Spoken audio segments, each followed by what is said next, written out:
2024 ஆண்டுக்கான முதல் ஜல்லிக்கட்டு போட்டி வருகிற 6ஆம் தேதியன்று புதுக்கோட்டை மாவட்டம் தச்சன்குறிச்சியில் நடைபெறுகிறது. இதற்கான அரசாணையை தமிழக அரசு வெளியிட்ட நிலையில் முன்னேற்பாடுகள் குறித்த தகவல்களை எமது செய்தியாளர் சுந்தர் வழங்க கேட்கலாம். சுந்தர், வணக்கம். தற்பொழுது தச்சன்குறிச்சியில் என்ன மாதிரியான முன்னேற்பாடுகள் செய்யப்பட்டிருக்கின்றன ஜல்லிக்கட்டு போட்டி தொடர்பாக? இது முதல் ஜல்லிக்கட்டு போட்டி என்பதால முக்கியமான தலைவர்களோ அல்லது அதிகாரிகளோ யாரேனும் பங்கேற்கிறார்களா? என்ன நிலவரம்?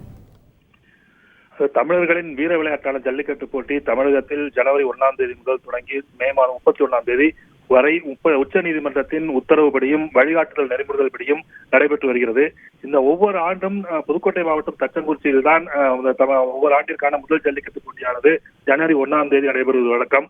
ஆனால் இந்த ஆண்டு ஒரு சில காரணங்களால் ஜனவரி 6ஆம் தேதிக்கு தமிழக அரசு அனுமதி அளித்துள்ளது. இந்த நிலையில்தான் தற்போது ஜல்லிக்கட்டு போட்டிக்கான நடத்துவதற்கான பேரிகார்டு அமைப்பது, வாடிவாசல் அமைப்பது உள்ளிட்ட பல்வேறு பணிகள் மாவட்ட நிர்வாகத்துடன் இணைந்து விழா கமிட்டியினர் செய்து வருகின்றனர். இது ஒரு பிறமிறக்க தங்களுடைய காளைகளை வாடிவாசலிருந்து அவிழ்ப்பதற்காக ஜல்லிக்கட்டு உரிமையாளர்கள் தங்களது காளைகளுக்கு பல்வேறு விதமான பயிற்சிகளையும் அளித்து வருகின்றனர்.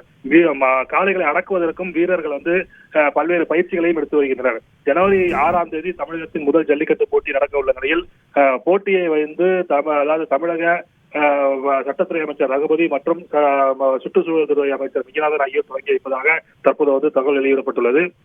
மாவட்ட நிர்வாகத்துடன் இணைந்து உச்ச நீதிமன்றம் என்னென்ன வழிகாட்டுதல் நெறிமுறைகள் அளித்துள்ளதோ அதன்படி பேரிகார்டுகள் அமைப்பது, வாடிவாசல் அமைப்பது, பார்வையாளர்களுக்கு வானம் அமைப்பது உள்ளிட்ட பல்வேறு பணிகளை விழா கமிட்டியினர் தற்போது தீவிரமாக செய்து வருகின்றனர். இன்று காலை அரசாணையானது தற்போது வெளியிடப்பட்டுள்ளது.